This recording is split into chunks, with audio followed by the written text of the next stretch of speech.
At 10 p.m. Eastern Time on July the 29th, 2026, U.S. Central Command issued a statement that read, in full, as follows. CENTCOM forces successfully completed a heavy wave of strikes against Iran in response to yesterday's attempted missile attacks on U.S. forces. That's the exact language from CENTCOM's own official public release, not a dramatized summary. And the strikes that followed hit dozens of Islamic Revolutionary Guard Corps targets spread across 6 separate Iranian provinces, military command centers, missile and drone facilities, coastal surveillance and defense sites, and maritime capabilities, all in a single coordinated wave, carried out within a matter of hours. Before we get into exactly what happened on the ground that night, the retaliation that followed within hours, and the genuinely dramatic reversal that's played out in the days since, let's walk through this properly, because the last 5 days of this war have moved faster and shifted more sharply than almost any other stretch of this entire conflict. And understanding exactly how it unfolded matters far more than any single headline can capture on its own. If you want the accurate, sourced version, instead of the scattered headlines floating around, stick with this one all the way through. Subscribe if you haven't. Drop a comment with your take once we get through it, and let's get into it. Let's start with exactly what triggered this specific wave, because the sequencing here matters enormously for understanding why CENTCOM used language as forceful as heavy wave, rather than its more routine strike terminology. 2 nights earlier, on July 28th, Iran's Islamic Revolutionary Guard Corps launched multiple ballistic missiles from Iranian territory in what CENTCOM described as an attempted surprise attack on American forces stationed in the Middle East. Every single one of those missiles was intercepted, with Jordan's military confirming it shot down 5 of them before they could reach their intended targets. A defensive success that nonetheless did nothing to prevent the sharp American response that followed within hours. President Trump responded almost immediately, and without any ambiguity, telling reporters that the United States would be hitting Iran very hard because, in his words, it's our turn to hit them, they know it's coming. He separately told Fox News that Iran was going to get a beating in direct response to the attempted strike. This wasn't the first exchange of this specific stretch either. This heavy wave ended what had actually been a 5-night pause in American strikes, meaning Washington had been holding fire for almost a week before Iran's attempted missile attack pulled the campaign back into active strikes. That 5-night pause is worth understanding on its own terms, because it wasn't simply a lull. It followed weeks of nearly continuous nightly strikes that had run through much of July, and it represented one of the longer stretches of relative quiet this war had seen since the fighting intensified back in the spring. Whatever cautious optimism that pause might have generated, whether inside diplomatic circles trying to broker a longer-term arrangement or simply among exhausted populations across the region who'd been living under recurring air raid sirens for months, it evaporated within a single night once Iran's ballistic missiles launched toward American positions. That's part of what makes CENTCOM's choice of the phrase heavy wave so notable. It wasn't describing a continuation of an existing tempo of strikes. It was describing a sudden, forceful return to intense operations after a week where many observers had started to wonder whether a genuine de-escalation might actually be taking hold. Now let's talk honestly about what that heavy wave actually did on the ground, because this is where the story requires real care rather than just repeating a triumphant headline. Iranian media reported that a residential building on Qeshm Island, the largest island in the Persian Gulf, was struck during the strikes, and that a couple and their 2-year-old child were killed inside it. The Director General of Crisis Management for the province, where the damage occurred, told Iran's state broadcaster IRIB that 2 children had been rescued from beneath the rubble and transferred to medical facilities, while rescue teams continued searching for 3 other family members still unaccounted for at the time of that report. That's a genuinely difficult detail to sit with. A family, including small children, caught in a strike aimed at military infrastructure elsewhere on that same island. And it's exactly the kind of human cost that gets lost when a strike wave gets summarized purely in terms of how many military targets were destroyed. It's worth sitting with that Qeshm Island detail a little longer, because it illustrates something important about how this war keeps producing exactly this kind of tragedy. Despite the precision-guided munitions and careful targeting processes, both the American and Israeli militaries have repeatedly emphasized throughout this conflict. Qeshm Island does host military infrastructure alongside its civilian population, coastal surveillance positions, and naval facilities. Of the kind CENTCOM's own strike descriptions have repeatedly named as legitimate targets throughout this war. But a residential building sitting near or among that infrastructure means that even a strike executed with genuine precision against its intended military target can still end up killing an entire family in a home nearby, especially on a small, densely populated island where military and civilian structures often sit within a short distance of each other by simple geographic necessity. That's not a unique feature of this particular strike. It's a structural reality of fighting a war against an adversary that has deliberately built so much of its coastal defense network into and around the exact same population centers, where ordinary families live their daily lives, a dynamic we've covered before when looking at how Iran's coastal hideouts are specifically designed to blend into civilian surroundings. Beyond Keshem Island, Iranian officials reported explosions and strike damage across a wide geographic spread that night, on Kish Island, in Bushehr, in the city of Abadan, across Khuzestan province more broadly, and near the city of Kazarun. Tasnim news agency specifically reported that the strikes caused power outages in Avaz, the largest city in Iran's oil-rich Khuzestan province, and a deputy security official in that same province told IRIB that American forces had targeted several locations, specifically in and around Abadan. Iran didn't wait long to respond, and its counterstrikes that followed extended well beyond Iranian territory itself. Within the following 2 nights, Jordan's air defenses intercepted a second salvo of 5 Iranian missiles, meaning Jordan had now shot down 10 Iranian ballistic missiles across back-to-back nights in the span of less than a week. Kuwait was hit as well, with an Iranian strike destroying a building belonging to a Chinese company in the northern part of the country, killing 1 worker. Kuwait's own Ministry of Defense described that specific strike in blunt terms, calling it a heinous Iranian aggression, language that signals just how seriously Kuwait's government has come to treat these repeated incursions onto its own soil throughout this stretch of the war, especially given that this wasn't an isolated incident, but part of a broader pattern of Kuwait, repeatedly absorbing Iranian strikes despite having no direct combatant role in the underlying US-Iran conflict. It's worth pausing on the detail that the destroyed building in Kuwait belonged specifically to a Chinese company, because that adds a genuinely interesting international wrinkle to an already complicated picture. China has maintained deep economic ties throughout this war, particularly through discounted Iranian oil purchases that have continued even as Western sanctions and the American naval blockade have squeezed Iran's broader export revenue.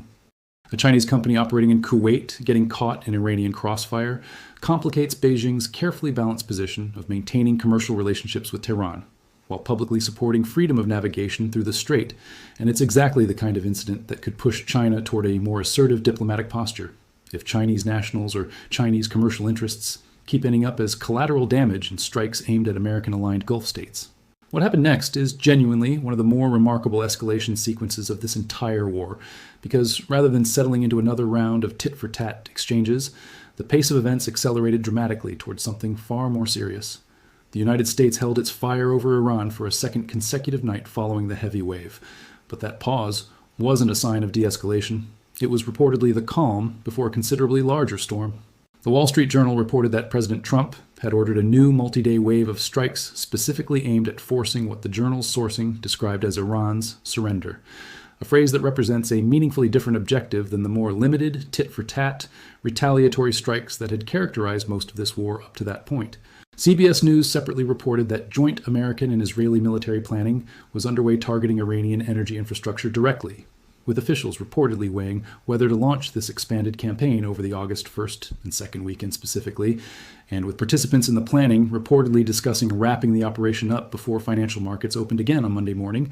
a level of detail that tells you just how seriously officials were treating the potential economic shockwaves of an attack on Iran's energy sector. According to that same reporting, President Trump had not yet given the final go-ahead for that expanded operation as of that Saturday, meaning the entire plan remained genuinely live and undecided, even as preparations for it were reportedly already underway. It's worth being precise about how significant a shift the word surrender actually represents in this context, because it's easy to let a single word from anonymous sourcing slide past without appreciating just how different a surrender-oriented campaign would be from everything that had come before it in this war. Every earlier phase of this conflict, the initial February strikes, the naval blockade, the repeated nightly strike waves throughout the summer, had operated within a framework where Iran retained agency. It could choose to keep attacking shipping and absorb retaliatory strikes, or it could choose to negotiate and de-escalate, with Washington's response scaled roughly to match whatever provocation had just occurred. A campaign explicitly aimed at forcing surrender abandons that framework entirely. It treats the war's continuation itself, rather than any specific new provocation, as the justification for sustained expanding pressure until Iran's government capitulates outright. That's a fundamentally different theory of how the war ends, and it's precisely the kind of shift that would explain why regional governments reacted with such evident urgency once word of the plan reached them. While that larger operation sat in a holding pattern awaiting a presidential decision, the smaller-scale exchanges across the region continued without pause. Kuwait absorbed a second consecutive dawn drone attack on August 1st, with its Ministry of Defense again using the phrase heinous Iranian aggression to describe the strike, which hit a government facility in the northern part of the country and damaged civilian vehicles on Bubiyan Island, though officials reported no injuries from that specific incident. The UK Maritime Trade Operations Centre separately reported 2 tanker attacks near the Strait of Hormuz during that same window, continuing the pattern of maritime harassment that's defined so much of this war's economic dimension since it began. And Al Jazeera's coverage from that same day carried the headline that Kuwait had downed Iranian drones, specifically targeting what was described as vital facilities, underscoring just how much pressure Kuwait's own air defense network has had to absorb on a near-continuous basis throughout this entire stretch of fighting, defending infrastructure that has nothing directly to do with the underlying dispute over the Strait of Hormuz, but keeps getting drawn into the crossfire regardless. It was against this backdrop, American strikes paused, but a far larger operation reportedly locked and loaded, Kuwait taking hit after hit, tankers getting struck near the strait, that Iran's own military leadership issued one of its starkest warnings of the entire war. Major General Ali Abdullahi, the head of Iran's wartime military command, said in a statement that the United States is moving at an accelerating pace to fan the flames of a full-scale regional war. Addressing Iran's regional neighbors directly, he accused Washington of using their capital, their resources, and their infrastructure as a shield for its own interests, while simultaneously strengthening what he called Israel's war machine. That's a deliberate attempt to reframe the entire conflict for a regional audience, positioning countries like Kuwait, Bahrain, and Jordan not as independent nations making their own sovereign choices about hosting American forces, but as unwilling shields being exploited by Washington, a framing clearly designed to pressure those governments from within their own populations, rather than through direct military action against them. That framing deserves a moment of scrutiny on its own terms, because it's a genuinely calculated piece of information warfare running parallel to the actual kinetic exchanges. By casting Kuwait, Jordan, and Bahrain as unwilling shields, rather than sovereign partners making their own choices, Abdullahi's statement attempts to drive a wedge between those governments and their own populations at precisely the moment those governments are absorbing the heaviest direct costs of hosting American forces, repeated drone strikes, damaged infrastructure, and now a worker killed in a Chinese-owned building in Kuwait. Whether that messaging actually gains traction domestically in any of those countries is a separate question from whether it was designed to, and Iran's decision to lean into exactly this framing at exactly the moment its own military options were being severely tested by CENTCOM's heavy wave tells you Tehran is fighting this war on the information and narrative front just as deliberately as it's fighting it with missiles and drones. And then, just as it looked like this entire trajectory was heading toward the larger, multi-day campaign the Wall Street Journal had reported on, the story took a genuinely sharp turn. On Saturday, August 1st, President Trump announced he was canceling the planned strikes on Iran, saying publicly that Iran and, in his words, other Middle Eastern countries had asked him to hold off. Sources told CNN that Trump had spoken personally with Saudi officials earlier that same day, strongly suggesting that Riyadh played a direct role in persuading Washington to step back from the expanded operation that had reportedly already been in active planning alongside Israel. That's a genuinely significant moment in this entire war, a major regional power apparently intervening directly and successfully to head off what sourcing had described as a campaign aimed at forcing outright Iranian surrender. And it happened at the literal last minute, with planning reportedly already underway for a strike package that was specifically timed to wrap up before markets reopened on Monday. It's worth thinking through why Saudi Arabia specifically would have both the motivation and the standing to make exactly this kind of intervention succeed, where it might have failed coming from a smaller Gulf state. Saudi Arabia has its own complicated multi-front relationship with this entire regional crisis, managing its own confrontation with Iran-backed Houthi forces over Red Sea shipping, even while trying to avoid getting pulled directly into the broader US-Iran war playing out over the Strait of Hormuz. A surrender-focused American campaign against Iranian energy infrastructure specifically would almost certainly have triggered a far more severe round of Iranian and Houthi retaliation against Saudi oil infrastructure itself, exactly the kind of target Riyadh has spent this entire war trying to protect. That gives Saudi Arabia an unusually direct and urgent stake in preventing exactly this specific kind of escalation. And it also gives Riyadh the kind of economic and diplomatic weight, as the region's largest oil producer and a country Washington has deep, long-standing security and economic ties with, to actually make a request like this land with the president rather than simply being noted and set aside. The pace of diplomatic movement didn't stop there either. By August 2nd, Trump announced that negotiations with Tehran would begin on Monday, meaning that within the span of roughly 72 hours, this war moved from a heavy wave of strikes killing an Iranian family on Qeshm Island, through a reportedly finalized plan for a multi-day campaign aimed at forcing surrender, to a last-minute cancellation brokered through Saudi Arabia, and finally to an announced start date for direct negotiations. That's an extraordinarily compressed sequence of escalation and de-escalation, Even by the standards of a war that's already produced this many dramatic swings over the preceding 5 months. Iran, for its part, hasn't simply accepted this diplomatic opening without caveat. Even as negotiations were being announced, Tehran continued warning of what it called a decisive response to any further American aggression, a signal that Iranian leadership isn't treating this pause as a genuine resolution so much as a temporary reprieve that could collapse the moment either side feels the other has broken faith, precisely the same dynamic that's derailed multiple earlier ceasefire and memorandum arrangements throughout this war. It's worth stepping back here and putting this specific 5-day stretch into the wider arc of the war, because the pattern on display, brutal strikes followed by a sudden externally brokered pause and a fresh diplomatic opening, isn't actually new to this conflict. It's arguably the single most consistent rhythm this entire war has followed since it began. Back on February 28th, the United States and Israel launched the coordinated strikes that opened this war, assassinating Iran's supreme leader Ali Khamenei in the process and triggering Iran's initial closure of the Strait of Hormuz. The closure led directly to the American naval blockade imposed on April 13th, a blockade the Pentagon estimated had already cost Iran roughly $8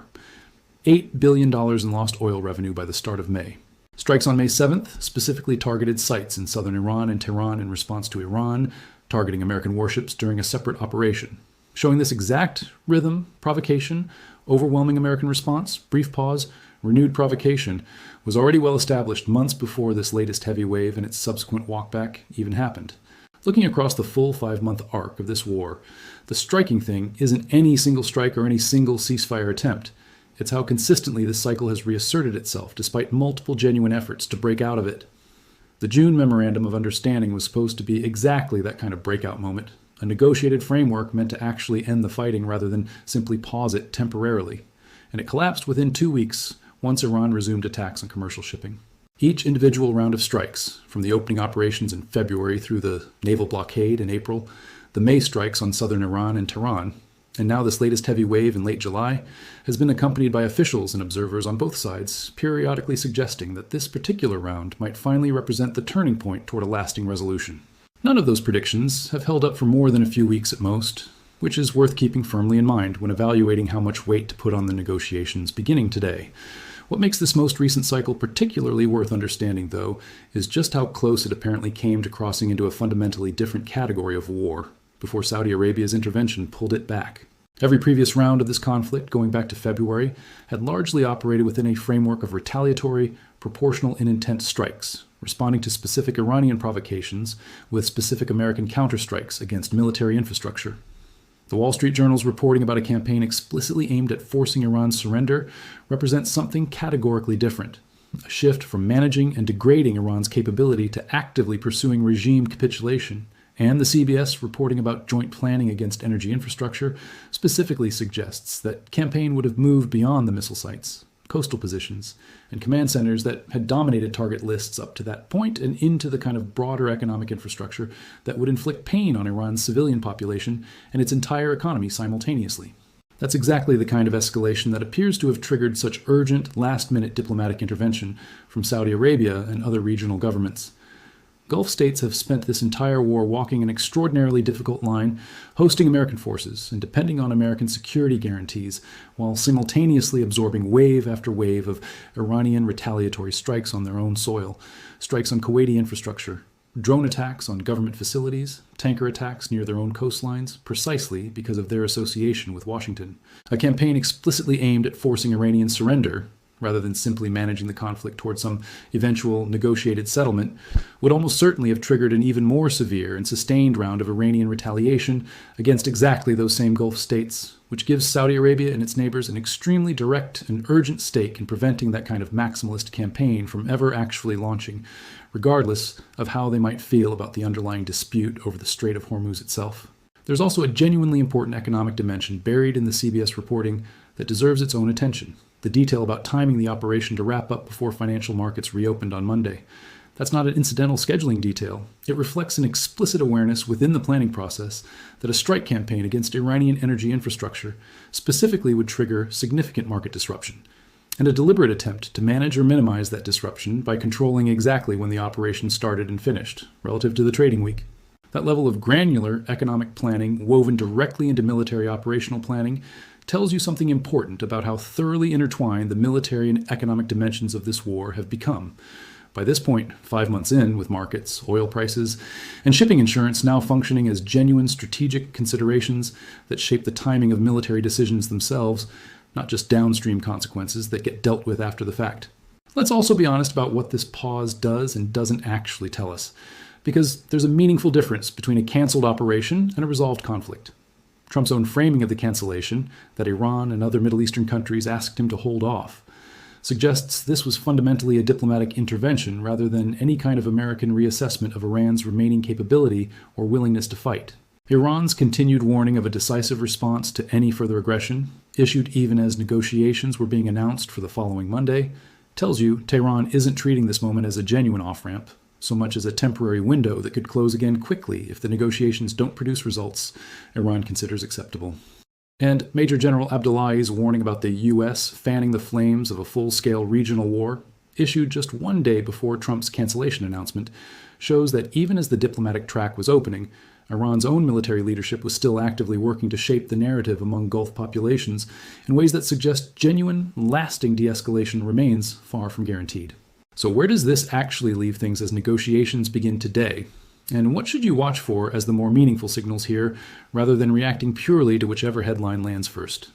Watch whether Saudi Arabia's apparent role as the broker who pulled Washington back from the surrender-focused campaign translates into a more active, ongoing mediating position over the coming days, because a country with that kind of demonstrated leverage over Trump's decision-making could end up playing a far larger role in whatever comes out of these negotiations than it has at any earlier point in this war. Watch whether Kuwait, Jordan, and Bahrain continue absorbing Iranian strikes even while these negotiations are technically underway, because a genuine pause in hostilities should show up first and most clearly in whether those repeated dawn drone attacks and tanker strikes near the strait actually stop, rather than in any statement issued from Washington or Tehran. And watch closely whether the specific casualty details from nights like the Keshem Island strike factor into how these negotiations actually unfold, because a war that's now killed an Iranian family, including a 2-year-old child, alongside American service members lost to Iranian counterstrikes across 4 separate countries throughout this conflict, has accumulated exactly the kind of human cost that tends to harden both sides' negotiating positions rather than soften them, regardless of how urgently outside mediators are pushing for a deal. Watch too whether the negotiations beginning today include any explicit accounting of that accumulated human cost, or whether they remain narrowly focused on the mechanics of shipping through the Strait of Hormuz and troop presence across the region. Wars that end through negotiated settlements typically require some form of acknowledgement, formal or otherwise, of the losses each side has suffered, and a negotiation that tries to route entirely around the Keshem Island strike, the Kuwaiti worker killed in that Chinese-owned building, or the American casualties from Iranian counterstrikes risks producing exactly the kind of shallow, easily broken arrangement the June memorandum turned out to be. A framework that actually holds this time will likely need to grapple with those losses directly, rather than simply moving past them in pursuit of a quick, headline-friendly announcement. What this entire 5-day stretch really demonstrates, from the heavy wave that killed a family on Keshem Island through to the last-minute cancellation of a campaign reportedly designed to force outright surrender, is just how narrow the gap has become between this war's established rhythm of retaliatory escalation and something far more dangerous and open-ended. For 5 months, this conflict has largely followed a recognizable pattern: provocation, proportional retaliation, brief pause, renewed provocation, a cycle that, however brutal and costly, at least operated within relatively contained boundaries. The reporting around this specific weekend suggests that pattern came genuinely close to breaking down entirely, with planning already underway for a campaign explicitly aimed at ending the war through Iranian capitulation rather than simply managing it toward some future negotiated resolution. That it took a direct personal intervention from Saudi Arabia to pull that plan back at the literal last minute before a weekend deadline tied specifically to financial markets reopening tells you just how close this specific moment came to representing a fundamentally different and more dangerous phase of this entire war, one that may still be sitting just beneath the surface if the negotiations beginning today don't produce real, lasting results. There's a broader lesson worth taking from just how quickly this specific weekend swung between those two extremes: a reportedly finalized surrender-focused campaign on one side, and an urgent, successful diplomatic intervention on the other, arriving within the same 72-hour window. It suggests the margin separating this war's established, relatively contained rhythm from something genuinely more catastrophic isn't nearly as wide as 5 months of recurring strikes and pauses might make it feel from the outside. A single presidential decision, one that reportedly hadn't even been finalized as of that Saturday, stood between the war continuing along its familiar, if brutal, established pattern and in an entirely new phase, aimed explicitly at ending Iran's government through military pressure rather than managing the conflict toward some eventual negotiated middle ground. That fragility is exactly why the negotiations beginning today matter so much. Not because this particular round of talks is obviously more likely to succeed than the ones that came before it, but because the alternative, if these talks fail the way the June memorandum eventually did, may not simply mean a return to the familiar cycle of strikes and pauses this war has followed for months. It may mean returning to a plan that was already sitting finished and ready to go before Saudi Arabia intervened to stop it. So here's the real question we're sitting with. Do you think Saudi Arabia's intervention represents a genuine, lasting shift toward regional powers, actively constraining how far this war can escalate? Or was this simply a one-time save that bought a few extra days without changing the underlying trajectory Iran and the United States seem to keep returning to? And given that Iran is still warning of a decisive response to any further aggression even as negotiations begin, do you think this round of talks has a genuinely better chance of producing lasting results than the Memorandum of Understanding that collapsed within 2 weeks back in June? Or is this simply the next entry in a cycle that's already repeated itself multiple times throughout this war? Let me know what you think in the comments. I genuinely like to hear how people are weighing the diplomatic opening against everything that almost happened just days before it. Because there's a real meaningful tension between those two things that's easy to lose track of if you're only following whichever headline is loudest on a given day. And reasonable, well-informed people looking at the exact same sequence of events could genuinely land in very different places about how much to trust this particular pause. If this breakdown helped you understand exactly how close this war came to a fundamentally more dangerous phase before pulling back, share it with someone who's been trying to follow this conflict closely. And subscribe if you want to keep tracking how these negotiations actually develop. Because between Iran's continued warnings, the unresolved questions around Kuwait's repeated attacks, and a war that's already proven how quickly it can swing from diplomatic pause back to heavy strikes, today's negotiations are far from a guaranteed resolution. And there's real value in following exactly how this actually plays out rather than assuming the loudest headline of the moment tells the whole story. Thanks so much for watching, and we'll be back the moment there's real movement to report, whether that's genuine progress out of today's negotiations, or the next reminder of just how quickly this war can swing right back toward exactly the kind of escalation Saudi Arabia only barely managed to head off this time.